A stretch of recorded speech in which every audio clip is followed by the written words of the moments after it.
Olá, meus queridos. Nessa videoaula vamos falar de um dos assuntos mais importantes da física moderna e muito cobrado nos vestibulares, que é o efeito fotoelétrico. Veja bem, no final do século XIX era bastante comum, no meio científico europeu, trabalhar com um dispositivo chamado de tubo de raios catódicos. Mas o que seria isso, Marcos? Era um tubo de vidro onde eram colocadas duas placas metálicas dentro deste tubo. E no ano de 1887, um cidadão alemão, Hertz, chamado Heinrich Hertz, o mesmo que descobriu as ondas de rádio, ele estava trabalhando em seu laboratório com esse tubo catódico e notou que a incidência de luz sobre um metal podia, sob certas circunstâncias, produzir emissão de elétrons a partir dessa superfície. Vamos entender como o Hertz fez isso em seu laboratório? Então, vem comigo.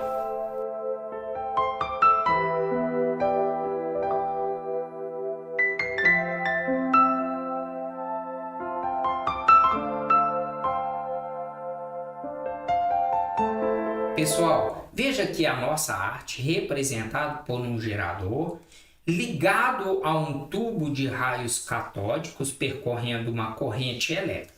O nosso tubo ele tem duas placas metálicas internas a vácuo, que isso também é muito importante.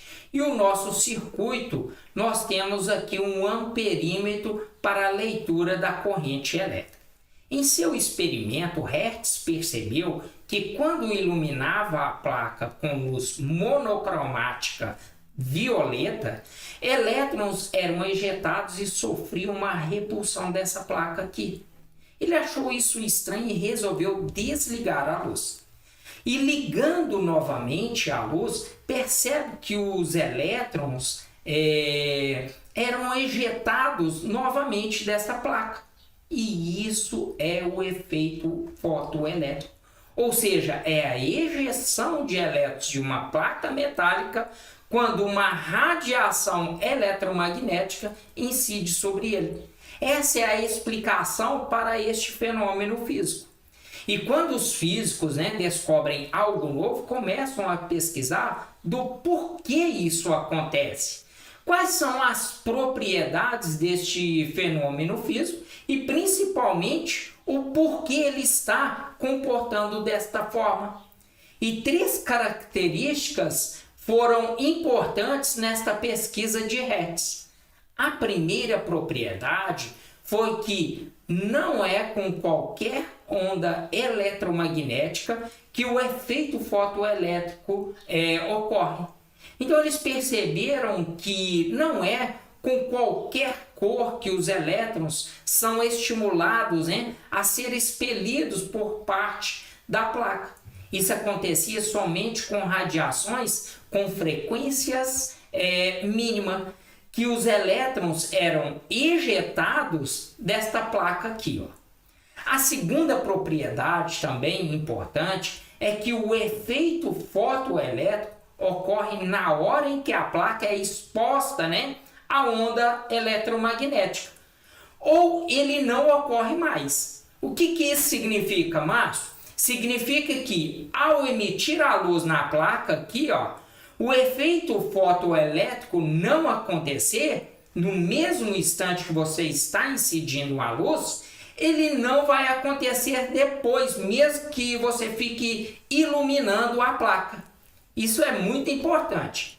A terceira e última propriedade também muito importante é que eles achavam que ao emitir uma luz, mais forte nesta placa, os elétrons saíam dela com mais velocidade, ou seja, com mais energia. E na realidade não acontecia desta forma, aumentando a intensidade da radiação, que é a potência da fonte, os elétrons não saíam com mais energia, mas sim em maior número de elétrons. Portanto, a intensidade da onda eletromagnética não influencia na energia dos elétrons ejetados ou expelidos mas sim apenas no número de elétrons expelidos pela placa.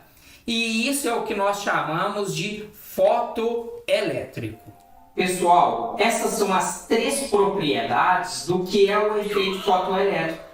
Ao longo do tempo, perguntas foram surgindo no meio acadêmico da ciência, ou seja, o porquê este fenômeno acontece dessa forma. Por que os elétrons são expelidos por parte dessa placa? Então entra em cena um carinha, também alemão, no ano de 1905, que atendia pelo nome de Albert Einstein. Inspirado na teoria de Planck, Albert Einstein explicou o efeito fotoelétrico através da suposição de que a própria luz viajava no espaço concentrada em pacotes de energia, os fótons. E neste mesmo ano de 1905, Einstein publicou uma série de artigos científicos, do qual um deles propunha a explicação do efeito fotoelétrico. A ideia de Einstein era o seguinte, veja bem, que a luz, neste fenômeno físico, está comportando como se fosse feito de um fluxo de diminutas partículas.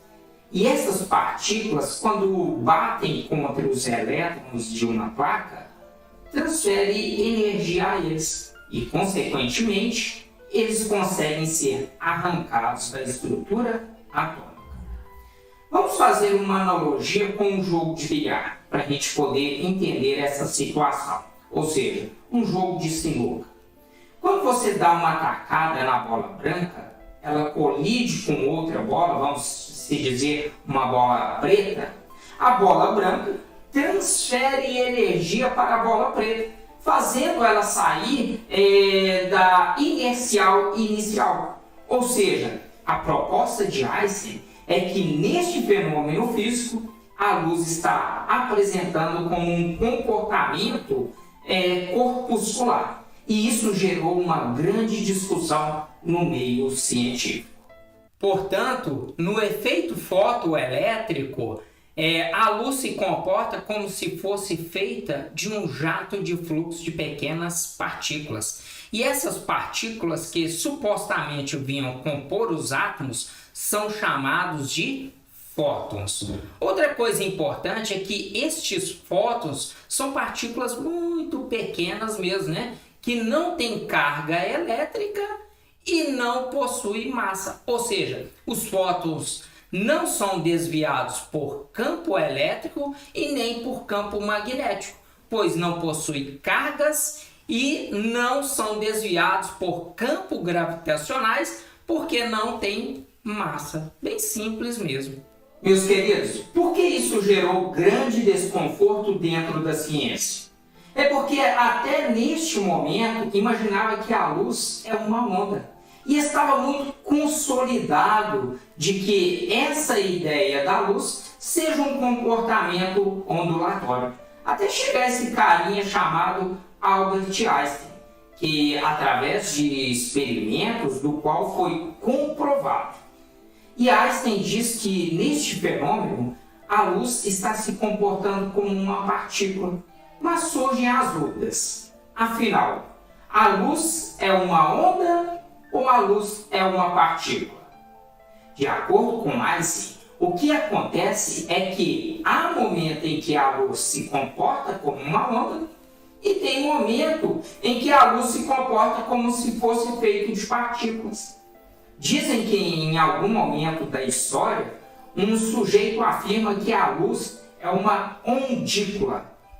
Meus queridos, isso é extremamente ridículo. É falso, porque não tem como, não há uma menor chance de a luz ser onda e partícula ao mesmo tempo. Ou seja, esses dois comportamentos, vamos se dizer, antagônicos, não se revelam na mesma situação, ok? Agora, quando esses elétrons são expelidos pela placa, pode sobrar para eles uma energia que lhes permite em seu movimento. Meu jovem, então é possível mensurar esta energia desses elétrons, né, quando estão saindo da placa através desta expressão. É igual a H vezes F menos essa letra grega aqui, o φ, onde o E representa a energia dos elétrons, o H é a constante de Planck, onde nós temos um valor de 6,6 vezes 10 a menos 34 joule vezes segundos, ou nós podemos trabalhar também com 4 vezes 10 a 15 electrovolts vezes segundo. O electrovolt, né, é uma unidade de energia e cada um electrovolt equivale a 1,6 vezes 10 a menos 19 joule. O F é a frequência da onda eletromagnética. E essa letra grega que eu falei para vocês aqui, ela representa a função trabalho, né? Que é a energia mínima em que a onda tem que ter para conseguir arrancar os elétrons da nossa placa. E essa função trabalho, uma coisa importante também, ela depende do material de que ele é feito, né? O material da sua placa. Um exemplo para a gente entender aqui é que se uma placa de cobre ele tiver um valor, vamos se dizer, com uma função trabalho de 2 joules, e se a luz que estiver chegando nessa placa não tiver, né, um módulo de 2 joules, significa que ele não vai conseguir arrancar, né, elétrons dessa placa. Bem simples mesmo, ok? Meus jovens, eu quero apresentar para vocês uma segunda equação que também é para determinar a energia dos elétrons que são expelidos. Ou seja, a energia é igual ao H, que nós já sabemos que é a constante de Planck, né? O C representa a velocidade da luz no vácuo, onde nós temos um valor de 3 vezes 10 a 8 metros por segundo. E o lambda, que é a letra grega que representa o comprimento da onda. Essas são as duas fórmulas que nós podemos usar para calcular a energia, né, que sobra para os elétrons quando eles são arrancados. Mas se forem arrancados. Mas como assim, Márcio? Não entendi. Veja bem, pessoal. Olha aqui para a nossa fórmula aqui, ó. Ela é uma função de primeiro grau. Ou seja, o expoente máximo da minha variável independente aqui, ela vale 1. E neste caso, o coeficiente linear, ele é negativo. Isso significa que a reta que representa a nossa função de primeiro grau vai começar em um ponto, vamos se dizer, né, abaixo da sua origem. E para isso nós vamos representar aqui um gráfico da energia em função da frequência. Vamos marcar aqui um ponto aleatório em nosso gráfico.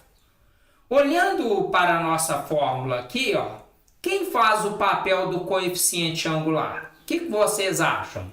Né? Meu jovem, é a constante de Planck, né? E vejam que ele assume valores, olha aqui no valor dele aqui, ó, apenas positivos. Isso significa dizer que a nossa reta ela será crescente, iniciando aqui na sua origem. E é sabido que em uma função de primeiro grau, o coeficiente angular é sempre calculado através da tangente do ângulo de inclinação. E quem faz o papel aqui da nossa tangente do coeficiente angular é a própria constante de Planck. Ela é a inclinação, né, dessa nossa reta aqui. E eu vou representar aqui por θ o nosso ângulo. Logo, nós podemos dizer que a constante de Planck equivale à tangente de θ. E lembrando que tangente é uma função trigonométrica que se aplica a um triângulo retângulo. Para isso, então, vamos pontilhar aqui no nosso triângulo, né, retângulo e aplicar a relação da tangente. Mas antes, gostaria de chamar a atenção de vocês aqui, ó, para este ponto aqui da reta, né, que corta no eixo X representado pela nossa frequência. Esse ponto aqui é o ponto para o qual a energia dos elétrons é igual a zero. Ou seja, é uma situação em que os elétrons são arrancados dessa placa, mas não sobra energia para eles se movimentarem. E chamamos aqui de frequência de corte, que representa a frequência mínima que a luz deve ter para conseguir arrancar elétrons daquela placa que eu apresentei para vocês, tá bom? Bom, esses valores, né, menores que esta frequência de corte representado no nosso gráfico aqui, não consegue arrancar elétrons. Vamos representar essas situações aqui. Eu quero colocar 3 momentos. O primeiro vai ser, se a luz dada por a constante de Planck vezes a frequência for maior do que o fluxo de trabalho, ou seja, se a energia da luz for maior do que a mínima necessária, então ocorre o efeito fotoelétrico por uma energia diferente de zero. Agora, se a energia da luz for igual à função trabalho, então ocorre o efeito fotoelétrico, né? E esses elétrons são expelidos pela placa que eu tinha apresentado lá no nosso cátodo, mas com energia igual a zero. Ou seja, os elétrons são arrancados da placa, mas não sobra energia para se movimentar. E o último aqui vai ser, se a energia for menor do que a função trabalho, então não ocorre o efeito fotoelétrico. Ok? Meus queridos, várias tecnologias atuais foram desenvolvidas pelo efeito fotoelétrico. Entre elas, os sensores de presença, leitores de trilhas sonoras em cinema e o acionamento de postos de iluminação pública quando o sol se põe. Ou você acha que tem uma pessoa que está ligando e desligando todas as lâmpadas da sua cidade na mesma hora? Vai que esse carinha responsável por isso se esquece. É por esse motivo que existe um dispositivo chamado relé fotoelétrico, que funciona por meio do princípio, né, fotoelétrico, ou seja, enquanto ele recebe a luz do sol, ocorre o efeito fotoelétrico, onde passa uma corrente elétrica neste circuito. No momento em que se deixa de incidir a luz, ele deixa de acontecer o efeito fotoelétrico. E isso implica dizer que está no escuro. Então, tende a acender a lâmpada do poste. Sendo assim, em circuitos eletrônicos, se consegue fazer esse controle de acende e apaga automaticamente. Agora, quero aqui te lembrar, né? Quem nunca, quando criança, brincou com um laser como esse, né? Apontando para um poste com a intenção de apagar a lâmpada? Mesmo sem saber a teoria, o sujeito conseguia fazer esse feito. Porque ao apontar a luz, né, do laser no relé fotoelétrico que fica acoplado no poste à noite, ele vai acionar o efeito fotoelétrico e o circuito vai entender que está de dia e ele desliga. E a lâmpada do poste vai apagar. Meus queridos, termino essa aula de efeitos fotoelétricos. Espero vocês até a nossa próxima aula, do qual nós vamos falar sobre a teoria de Planck. Um grande abraço e fique com Deus.